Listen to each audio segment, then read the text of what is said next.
അന്താരാഷ്ട്ര ലഹരി വിരുദ്ധ ദിനത്തിന്റെ ജില്ലാതല ഉദ്ഘാടനം കാടാമ്പുഴ മരവട്ടം ഗ്രേസ് വാലി കോളേജിൽ നടന്നു. Malappuram block panchayat president advocate Karat Abdurahman പരിപാടി ഉദ്ഘാടനം ചെയ്തു. ആരോഗ്യവകുപ്പും ആരോഗ്യ കേരളവും സംയുക്തമായാണ് പരിപാടി ഒരുക്കിയത്. മലപ്പുറം ബ്ലോക്ക് പഞ്ചായത്ത് അധ്യക്ഷൻ അഡ്വക്കേറ്റ് കാരാട്ട് അബ്ദുറഹ്മാൻ പരിപാടി ഉദ്ഘാടനം ചെയ്തു. പൊന്മള പഞ്ചായത്ത് അധ്യക്ഷ ജസീന മജീദ് അധ്യക്ഷയായി. ഡെപ്യൂട്ടി DMO ഡോക്ടർ ഷിബുലാൽ മുഖ്യപ്രഭാഷണം നടത്തി. College principal doctor M. Usman ലഹരിവിരുദ്ധ സന്ദേശം നൽകി. കോളേജ് മാനേജർ ഫൈസൽ വാഫി ലഹരിവിരുദ്ധ പ്രതിജ്ഞ ചൊല്ലിക്കൊടുത്തു.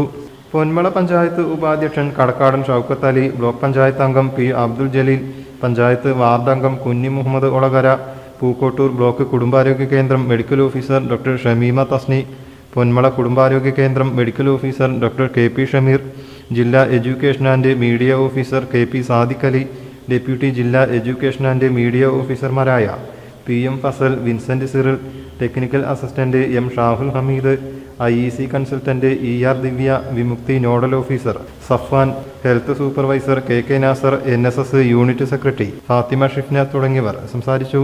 കോളേജ് NSS യൂണിറ്റ് തയ്യാറാക്കിയ ബോധവൽക്കരണ ഡോക്യുമെന്ററി ജീവിതമാണ് ലഹരിയുടെ പ്രദർശനവും നടന്നു.